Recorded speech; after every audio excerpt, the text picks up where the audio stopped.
After the call to Islam became public, Prophet Muhammad and his followers endured 13 years of torture and persecution, simply because they were inviting the idol-worshipping tribes in Arabia to worship God alone. The perseverance and passive resistance displayed by the Muslims showed a great level of self-control and inner strength. It was not only the weak companions and slaves who were subject to attacks at the hands of the Meccans.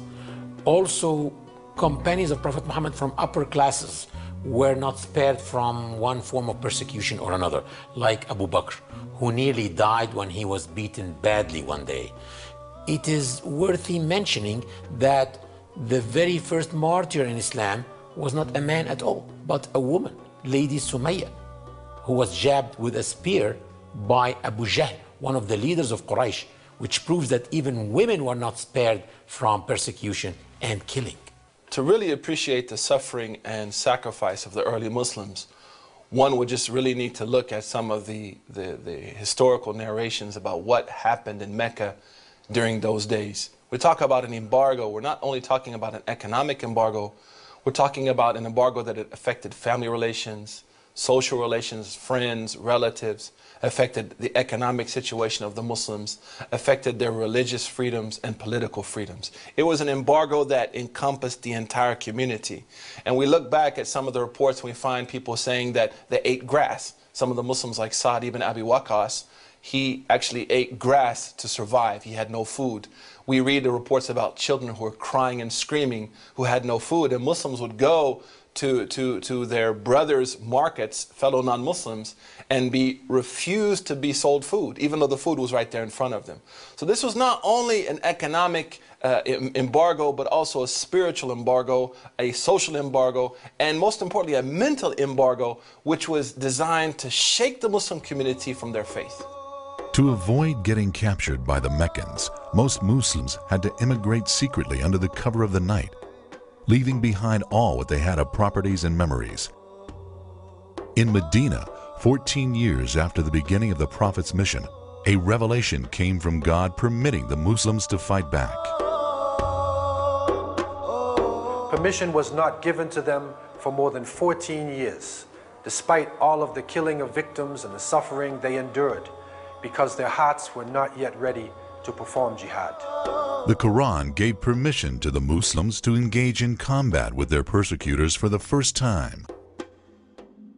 The Quran says, permission to fight back is given to those who are being fought because they have been wronged, and indeed, God is all able to give them victory. This verse is clear in defining combative jihad. This combative jihad is in response to aggression and oppression and seeks to establish justice, which is a supreme goal, not only in Islamic teachings, but in every civilization. Establishing justice is a supreme goal.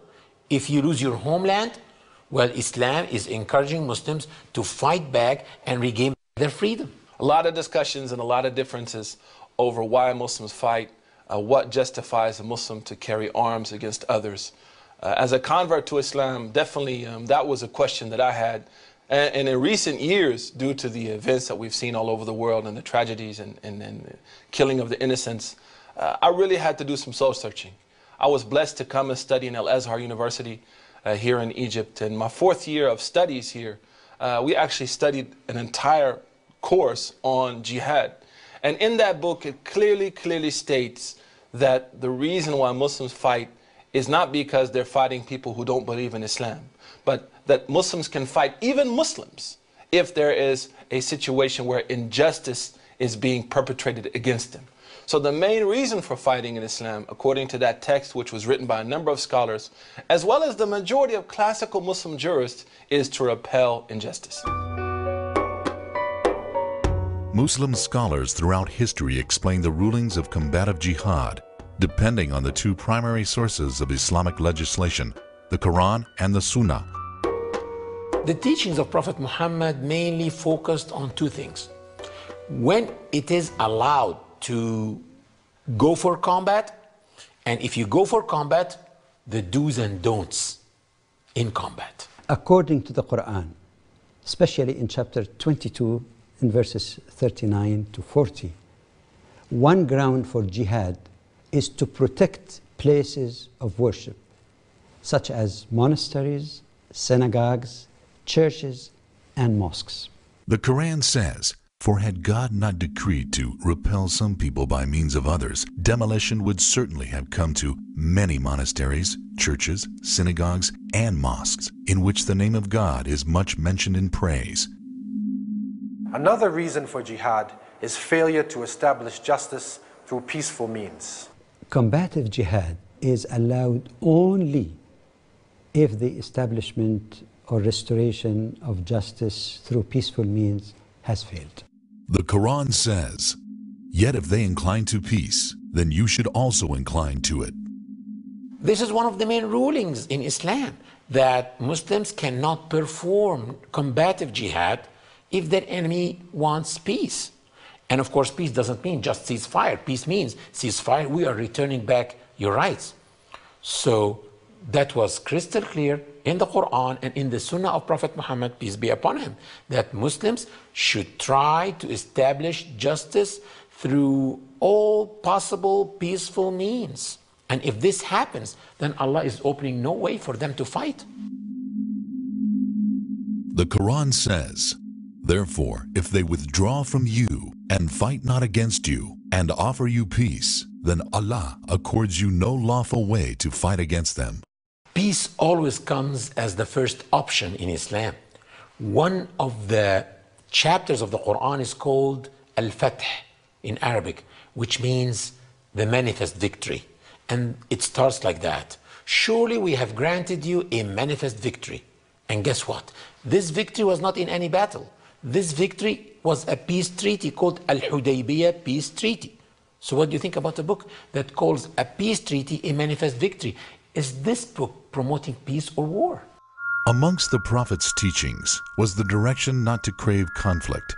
He said, "O people, do not look forward to meeting your enemies in battle and ask Allah to spare you from war. But if you meet them in battle, then stand firm."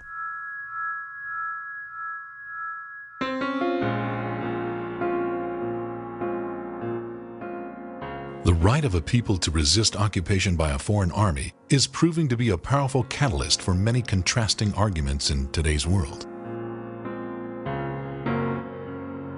One main reason for combative jihad, specifically called qital, meaning fighting, is legitimate self-defense to stop aggression. Another reason for jihad is to resist occupation. One of the worst crimes that can occur to an oppressed people is the stealing and the taking of their land and property. Nearly in every ideology, the right of the oppressed people to stand up for their rights and fight the occupier is recognized.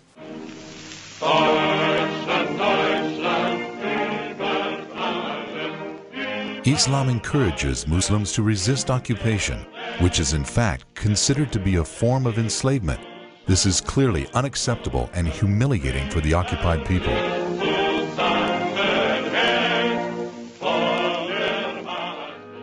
Resisting occupation is considered a duty and an essential human right in many cultures. Emiliano Zapata, a leading figure in the Mexican Revolution, said, "It is better to die on your feet than live on your knees." One of the groups of mujahideen were the founding fathers of the United States of America, who stood up against oppression, who resisted tyranny, but no one charged them with terrorism. The same can also be said about the French, who were great mujahideen in the face of Hitler and the Nazis. Among the founding fathers of the United States of America, and one of the most prominent figures in the American Revolution, is Patrick Henry. He said, "Give me liberty or give me death."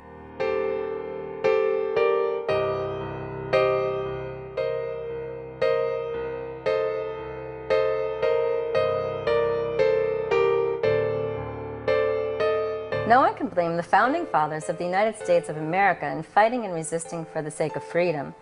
Also, no one can blame the French for resisting and fighting the Nazis. It's common sense. I think people have the right to resist occupation in a violent way under some circumstances. I think those circumstances held in the case of the American Revolution and created what became the United States. I think that the circumstances are where the foreign government, the foreign occupier, are abusing the population, and where there's a fairly broad consensus among the local population and the leaders of the local population that that is in fact occurring.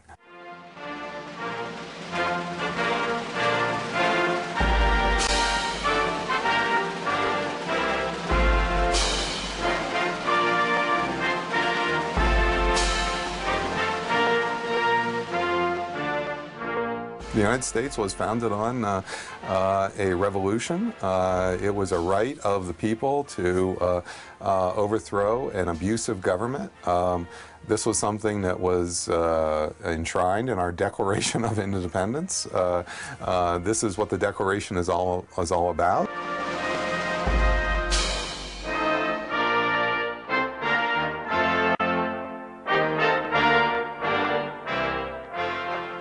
In occupied territories, it is plain there are going to be a community of individuals who are going to resist the occupation. Whether you talk about occupation during the Second World War or occupation in more recent times, there are going to be circumstances in which a great number of people are going to consider that some form of resistance is lawful and legitimate and justified. The question is, what are the limits in law on what you can do? And it comes back again to these very simple principles that I keep saying. It may well be permissible to target through force, through violence, military objectives, but what you can't ever do is expose civilian populations to the threat or to the use of force. Once you do that, even in a situation of occupation or unlawful domination, you are crossing a line, just as a state crosses a line when it ever uses violent weaponry against civilian targets. To serve their hidden agenda, some people wrongly present verses of the Quran in order to deceive those who don't have sufficient knowledge of Islam. Take, for example, some people say, how come Muslims are having in their book, fight in the cause of Allah? They should have love in the cause of Allah like other religions. But again, the same immoral cut and paste game is played against Muslims. The verse actually says, fight in the cause of Allah, those who fight against you. But they don't continue the verse, and they take the words out of context, playing this game always against us.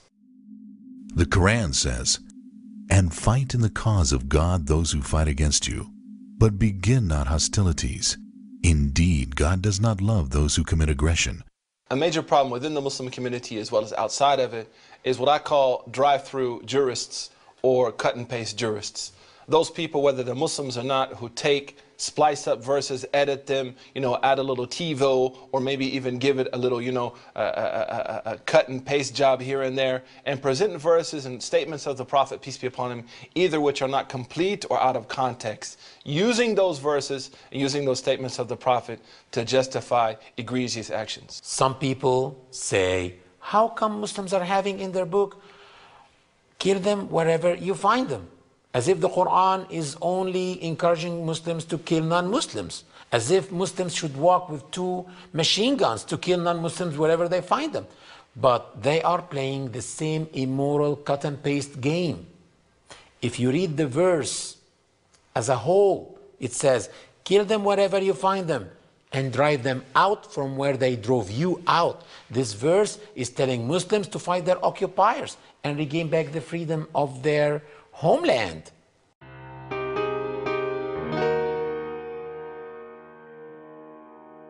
One of the clearest proofs that combative jihad is only to establish justice is that it is allowed for Muslims to launch jihad against Muslims too, if they are the transgressing party. And this is not my own opinion, this is the very words of the Quran. It's very clear in the Quran that if Muslims are oppressors, they can be fought against. So it doesn't matter who's Muslim and who's not, but what matters is who's an oppressor and who's oppressed. And if two groups of the believers fight amongst themselves, then reconcile between them both. But if one of them rebels against the other, then fight you all against the one that which rebels until it complies with the command of Allah. And if it complies, then make reconciliation between them justly. A powerful verse which illustrates the profound sense of justice in Islam. And it clearly expresses that Muslims are not ordered to fight people of other faiths simply because they share a different faith than Muslims. But it illustrates that Muslims are ordered to fight against oppression wherever it comes from and evil. What's interesting historically, when you look at the early Muslim conquests, as people like to call them, I mean, even in prayer, when we start our prayer, that's called a conquest. So Muslims are not looking at the conquest in the sense of only a military victory. But when they entered those countries, people greeted them and welcomed them. They did not rise up against them. In fact, some of them even sent letters to the Muslim leader saying, come invade the country, we'll help you and help us to relieve this yoke of oppression from our necks. So it's very rare to find that there was a wide resistance against the occupying armies of the Muslims. During the 7th and the 8th century, when Muslims fought against the Roman Byzantines and the Persians, they were rarely faced by any civil resistance. In fact, many civilians joined the Muslim armies and fought against the Romans and the Persians themselves. John, the bishop of Nikiyu, an Egyptian Coptic historian, was an eyewitness to the Muslim army's conquest of Egypt. He wrote in his chronicles that the Egyptian Aryans joined the Muslims in besieging the Roman soldiers in the Babylon fortress.